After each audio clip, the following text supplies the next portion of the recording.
Welcome back, viewers. We're here with another Case of the Week. I'm Katie Webster, and this is Assistant Commonwealth's Attorney Dan Laren. And today we're going to talk about a type of thefts that we've seen spike recently. Those thefts are metal thefts. Spike, good one. We have indeed been tracking a number of metal thefts. We had a case of the week that involved a group that was stealing railroad spikes.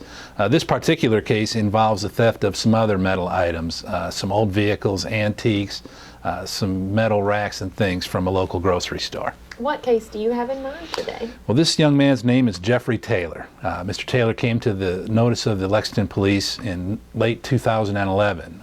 The case began with some people that own a farm out in the rural sections of our county. They went by to look at their property, noticed the front gate was open, the lock had been cut off. They went and looked through their property, found a number of things missing. Metal farm implements, vehicles that weren't running. I think maybe one or two of the vehicles might have been in running condition, but a large quantity of metal items had been stolen from their property. They turned this case over to the detectives who investigated. They found that these items had been scrapped at a local scrapyard by a number of individuals, one of them being Mr. Taylor. They found Mr. Taylor identified through the video and through the use of his identification. They located him a couple of months later. He admitted to being part of the group that stole all these items, and so he was cited, told to return to court, and charged with felony theft. So he was cited. He was. He did not. He didn't have to go to jail. So he didn't have to go to jail. I believe probably because of his cooperation. We are also under a certain amount of pressure to keep jail population down, and under our recent House Bill 463, property criminals like this guy are not considered violent threats to the community, so they tend not to spend a lot of time in custody. Mr. Taylor didn't. When his case proceeded through district court, he was put on electronic monitoring. Basically, that means he wears an ankle bracelet. He's responsible for being in certain areas of the community, obeying a curfew, charging his electronic monitoring device, and so forth.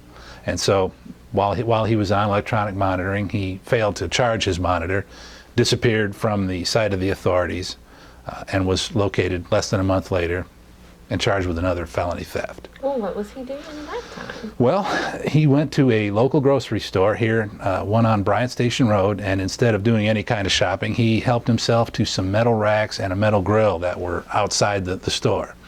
And he stole those items. He drove them to the same scrapyard, used his identity to scrap those items. It was about $1,100 or $1,200 worth of metal. He was given, well, that's the value of the items. He was given $66 for the scrap. And once again, he was identified, located, and interviewed. He admitted to his participation in that enterprise as well. At this point, he was charged with another felony theft, sent to the county jail. Did he stay in jail this time? Well, not very long. He was in. He now had 2 felony cases. I got both of those cases. He ended up pleading guilty to both of them, and he pled to the 2 felony thefts. He's a persistent felony offender as well, and he was eventually sentenced to serve 6 years in the penitentiary.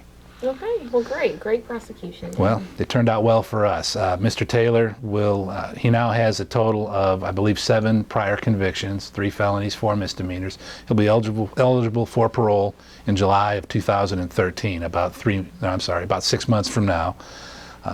We'll see if he gets out and if he changes his life around, or if we can expect to see him hanging out at the scrapyards and the grocery stores here in Lexington again. Well, we'll continue to follow these metal theft cases and stay on the cutting edge of things so we don't get rusty. Thank you for watching Nicely Case done. of the Week. Thank you. We'll see you next time.